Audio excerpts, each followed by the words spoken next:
नमस्कार, आप देख रहे हैं नवयुग टीवी और मैं हूं आपके साथ अभिनव कुमार। अभी हम जेएनयू कैंपस में मौजूद हैं और हमारे साथ हैं जेएनयू के छात्र संजीव मिश्रा। आज हम इनसे जानने की कोशिश करते हैं कि रामनवमी वाली रात यहाँ पे क्या-क्या घटनाएं हुई। तो मेरा पहला सवाल है आपसे, रामनवमी की रात जी। कौन सी घटना घटी जिससे इस तरह की दंगाएँ फैली? सबसे पहले आपका बहुत-बहुत आभार कि आपने हम लोगों के चीज़ों को समाज के सामने दिखाने का प्रयास कर रहे हैं, इसके लिए आप लोगों का आभार। देखिए, सबसे बड़ी बात ये है कि उस दिन हम लोग शांतिपूर्व तरीके से हवन कर रहे थे। आप मुझे देखे होंगे, मैं वहाँ बैठ के स्वयं हवन कर रहा था। तो ये जब से हमारा एक पोस्टर लॉन्च हुआ विद्यार्थी परिषद का कि हम एक हवन कार्यक्रम अपना करना चाहते हैं, तभी से ये हमको टारगेट करके हमारे ऊपर हमला करवाना चाहते थे। और ये बस एक आज की बात ये नहीं है, ये हमेशा से, ये जब भी हम लोग एक अच्छा समाज हित में, राष्ट्र हित में जब भी कोई काम हम करते हैं, तो ये हमारे खिलाफ ही इन लोगों की आवाज़ उठती है।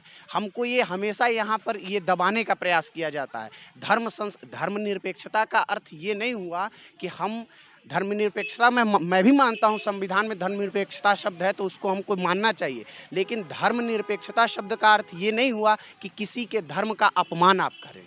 हम अपने धर्म का सम्मान कर रहे हैं, तो हम अपने धर्म का सम्मान कर रहे हैं भाई, क्यों नहीं हम पूजा पाठ कर सकते हैं? हमको क्यों नहीं पूजा पाठ कर सकते हैं? आप अफ्तार मना रहे हो, आप तमाम काम कर रहे हो, आप अपना रोज़ा खोल रहे हो, हम तो उसमें आपके दखल-अंदाज़ी नहीं कर रहे हैं। तो फिर हम जो काम कर रहे हैं, हम सरस्वती पूजन करें उसमें आपको प्रॉब्लम है, हम रामनवमी मनाएँ उसमें आपको प्रॉब्लम है। तो जब ऐसी कुकृत्य इस कैंपस में घटेगी, तो इस चीज़ को दिखाना ही चाहिए लोगों को और समाज में ये संदेश जाना चाहिए कि यहाँ पर एक राष्ट्रवादी संगठन भी, छात्र संगठन यहाँ काम करती है और राष्ट्र के हित में जो बात आती है, उसके खिलाफ राष्ट्रवाद के साथ हम लोग खड़े हैं।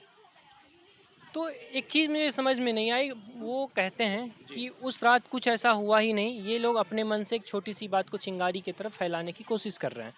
नहीं, चिंगारी की तरफ से हम लोग फैलाने का प्रयास थोड़े कर रहे हैं। पहले आक्रमण आप कर रहे हो। हम तो आराम से अपना बैठ के पूजा पाठ कर रहे थे। उसके बाद हमारा वेदांत स्थल पे एक कार्यक्रम था, हनुमान चालीसा पाठ। वहाँ पर हम पाठ कर रहे हैं, तब तक मालूम चल रहा है यहाँ पर आप हमारे कुछ छात्र थे, उनके ऊपर आप आक्रमण कर दिए। तो ये गलत है ना भाई, हम दूसरे जगह चले गए तो आप आक्रमण कर दे रहे हो। आप ऐसा थोड़े चलेगा। और मैं अपना काम पूर्ण रूप से कर रहा हूँ, ईमानदारी पूर्वक, बस ये दिखाने का प्रयास करते हैं कि हम लोग गलत हैं, लेकिन हमारे यहाँ से हम लोग 1% भी हमारी गलती नहीं थी।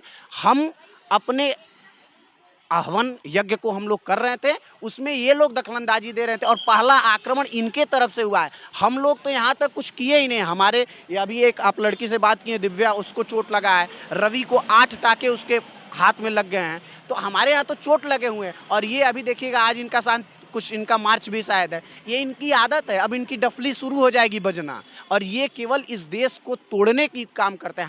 हम तो नारा देते हैं भाई कि तुम जातिवाद से तोड़ोगे, हम राष्ट्रवाद से जोड़ेंगे। हमारे संकल्प में राष्ट्रवाद है, हम देश हित के बारे में सोचते हैं। हम किसी पर्टिकुलरली विषय को लेकर हमारा अब धारा 370 वहाँ हटता है, गुदगुदी इनके पेट में मचने लगती है। ये तो गलत है ना भाई। जो भी देश हित की बात आती है उसमें इनको दिक्कत होती है। जितने वामपंथी संगठन है, चाहे वो आइसा हो, एसएफआई हो, चाहे कोई भी हो, इनको समस्या यही है कि ये भाई क्यों ऐसा हो रहा है। अब जैसे एक एग्जांपल मैं आपको दे रहा हूँ, आज हमारे देश में ऐसे-ऐसे लोगों को भी सम्मान प्राप्त हो रहा है, जो उस सम्मान के अधिकारी हैं, वो भी इनको कमी खल रही है, क्योंकि इनके लोगों को वो सम्मान नहीं मिला। क्यों मिले? जो देश हित के बारे में नहीं सोचेगा उसको क्यों सम्मान मिले? और राष्ट्र हित के बारे में ही आज सोचना पड़ेगा लोगों को। जो ये सो कॉल्ड कम्युनिस्ट बैठे हुए हैं, चाहे वह टीचर हों और चाहे वह स्टूडेंट हों, इनको राष्ट्र हित के बारे में सोचेंगे तो यहाँ रहने के अधिकारी हैं, अन्यथा वो यहाँ के रहने के अधिकारी नहीं हैं। पुलिस प्रशासन से क्या संज्ञान लिया गया इस मामले पे? पुलिस प्रशासन से कहा गया है कि भाई आप इस पे जल्द से जल्द कार्रवाई करें और हमारे विद्यार्थी एक भी गलत नहीं है। जो भी हमारे ऊपर मुकदमा कुछ विद्यार्थियों के ऊपर दर्ज हुआ है उसको जल्द से जल्द निरस्त करके और इनके खिलाफ मुकदमा दर्ज कराया जाए, क्योंकि ये गलत हैं। इसको हम लोग बोलेंगे, प्रमाण के रूप में कोर्ट चलना होगा, जहाँ भी चलना होगा हम चलेंगे। हम अपने खिलाफ हमारी लड़ाई हम स्वयं लड़ेंगे ना, हम लड़ेंगे उस लड़ाई को। भाई हमारे ऊपर आक्रमण हुआ है, हमारा विद्यार्थी घायल हुआ है, तो हम नहीं लड़ेंगे तो कौन लड़ेगा? और हम उन सभी विद्यार्थियों के साथ खड़े हैं जो राष्ट्रहित के बारे में सोचते हैं। मेरा आखिरी सवाल, भारत सरकार से आप क्या कहना चाहते हैं इस मुद्दे पे? भारत सरकार से मेरा हाथ जोड़ के एक ही नम्र निवेदन है कि एक ऐसा कानून आए जो राष्ट्र के खिलाफ लोग बोल देते हैं।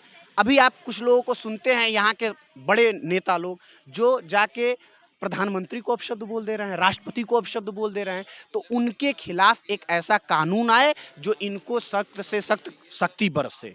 तो इसलिए मैं भारत सरकार से यही निवेदन करता हूं कि इनके खिलाफ जो भी दिक्कत हो उसमें इनको तुरंत से तुरंत इनको सजा हो, और इसका कोई उपाय नहीं है। इनके खिलाफ कार्रवाई होनी ही चाहिए, ये कार्रवाई के लायक ही हैं। आपका बहुत बहुत शुक्रिया हमारे साथ बात करने के लिए। तब तक के लिए देखते रहिए नवयुग टीवी। धन्यवाद।